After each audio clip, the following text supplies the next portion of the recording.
Okay, hello guys. Another episode for today. It's a long time coming. The review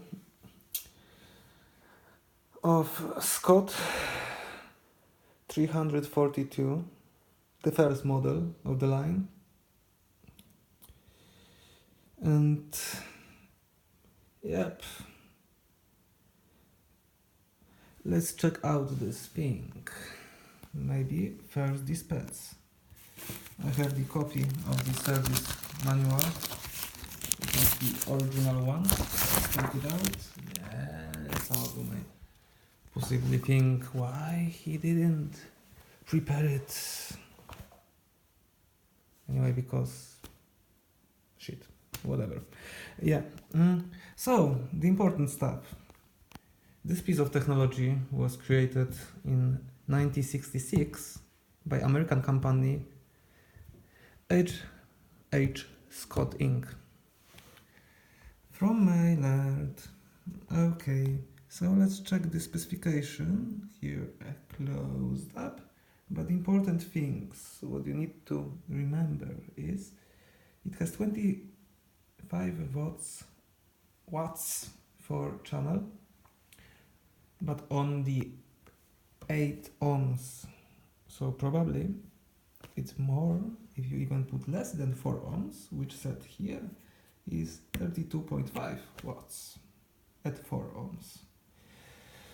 Another important thing is that total harmonic distortion is 0.8, right? Yeah, it's 0.8. And frequency response is 18 up to 25,000 plus minus 1 dB. So I guess it's fine. A wider shot of this paper and check out the other papers from the instruction. This is the original copy of instruction from, I believe, Radio Museum. I think. Anyways, it's up to you to believe me or not. Another page. Very fancy thing, like for the testing of the tuner. Some circuit. The funny thing is, it is also written and basically printed inside of the tuner, the bottom side. So yeah, for anyone, some obvious information. Circuit board, yeah. Another thing, nice.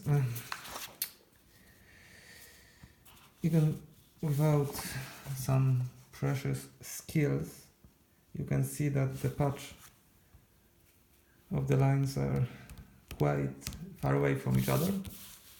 So probably you can do that. Okay, for the audio test. Funny thing, fancy thing. You do that thing to equipment like oscillator and stuff. But it's quite of nice they included this thing. Continue the procedure of audio test.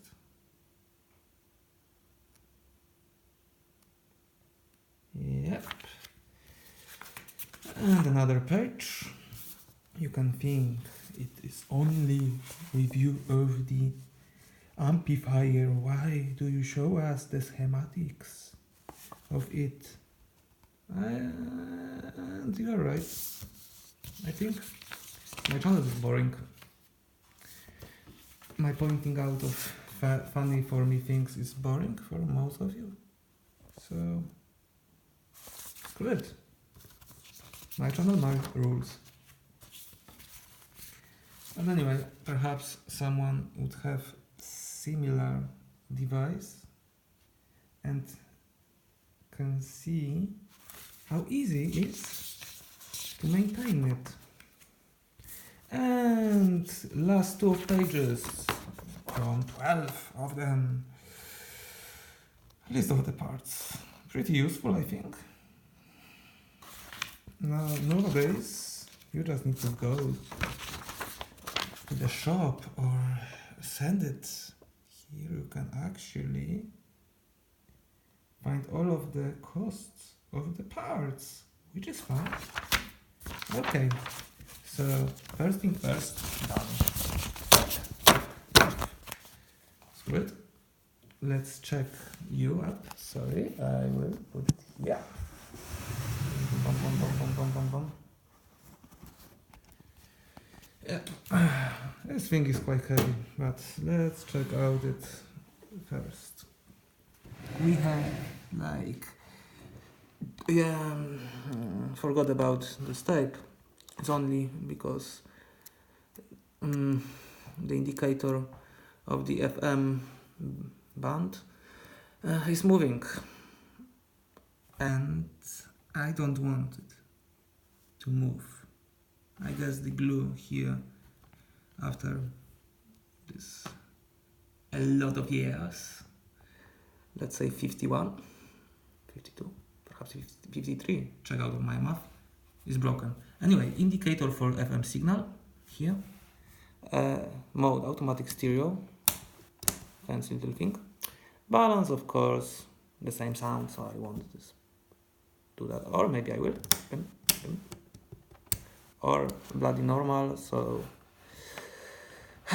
you're checking this here. Type in, type out, input from the bottom left, low input from phono, so the standard input, which you know right now, high input. Anyway, let's say from Xtal thing, and did I choose that? Yeah. Another FM input, sub-filter channel, and extra one, so auxiliary, probably you can call that right now. Another bass, treble, and loudness, so the volume. And the fancy little thing is you have like two circuits here. As you can see here, is separate for each channel, which is fine. Nice. About the history of this, because probably it's interesting. I think it's interesting. That was one of the first integrated solid-state amplifier from the Scott company. Previously, it was all tube ones. So this is the closer ones to the warm analog bloody sounds. Anyway, whatever, mate. Here we have headphones in with the adapter. Fancy little gold one glowing. Power switch, speakers off, main and remote. There is no option for both main and remote. Noise filter, in out. There is no ground. The upper part of it is pretty much fine. It's just, the rubber metal. Both of sides are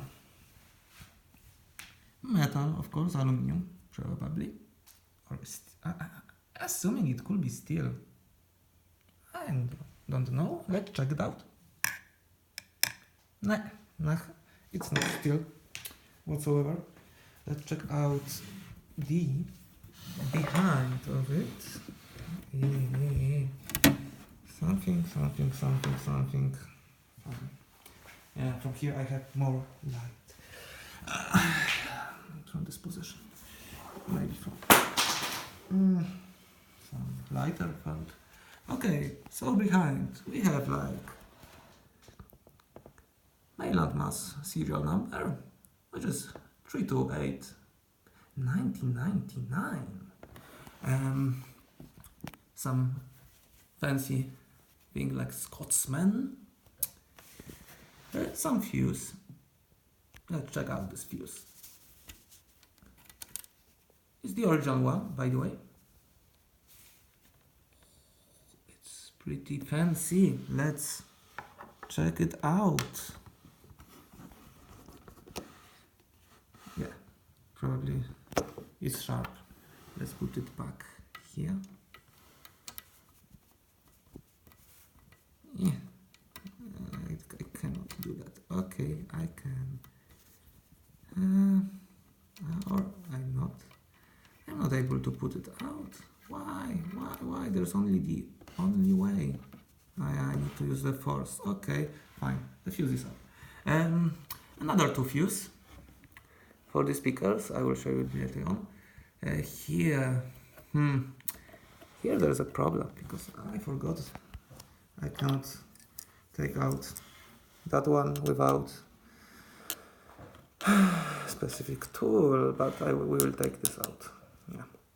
Okay, here we have check meters, test points for left and right channel, COM, so ground, main and remote.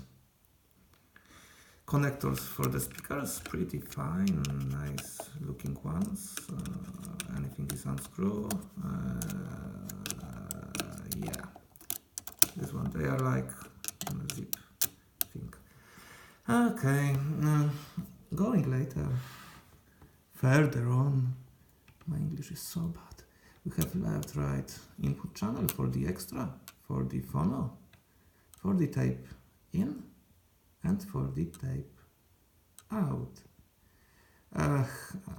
Forgot to mention that I make a mistake before.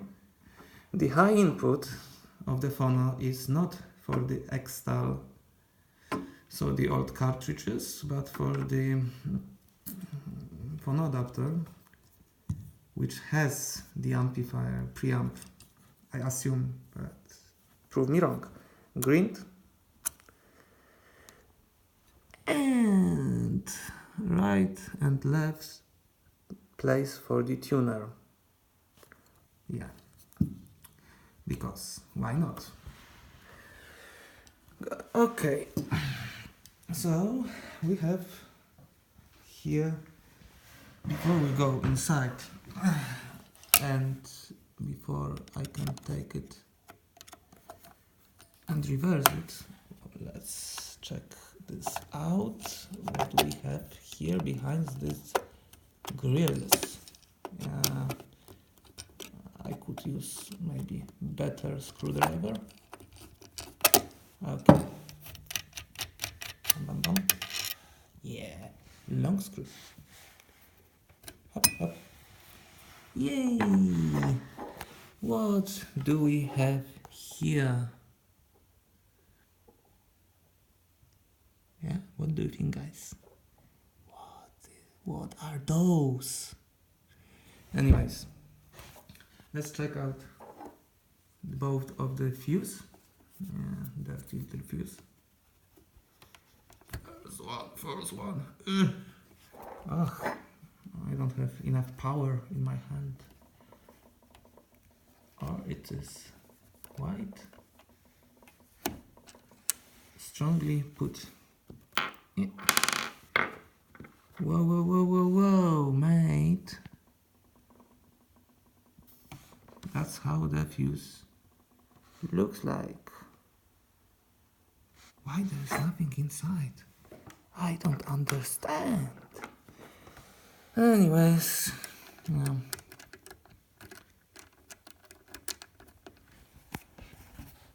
Good. But it's pretty hard to actually fuse it. Let's check another one, perhaps there's some difference. But I have no power in my hand. It's moving. Okay, let's don't do that. Maybe I would do that with another hand. This is sick hand, it's shitty hand. And give me a moment, because I need to reverse this one. Okay, almost there. Hey, it's reversed. So, the bottom is kind of fine. One of the legs didn't get to live till now. Same as Sadly, the light bulbs inside, two of them used to live,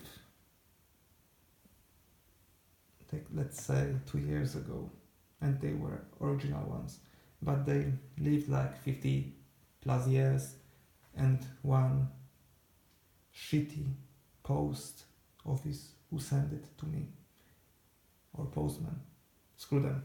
Anyway, the rest of the legs are pretty much them fine.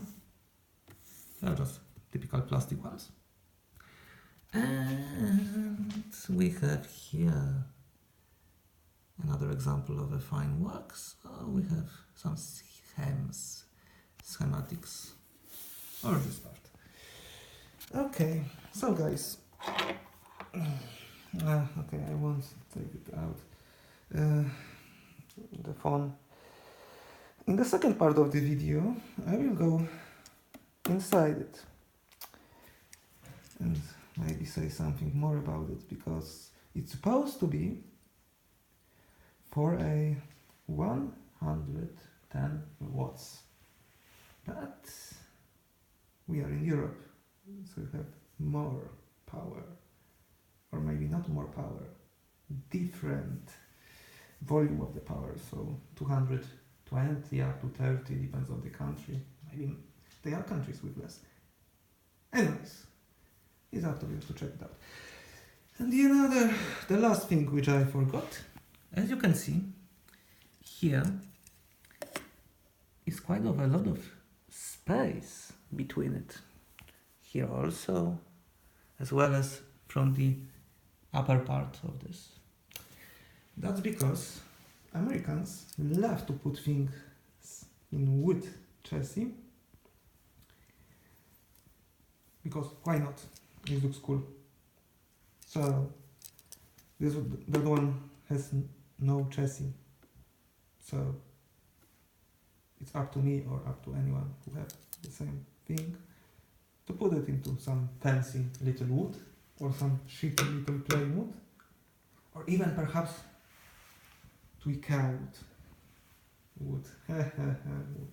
Okay, see you guys in another episode, and as always, thanks for watching.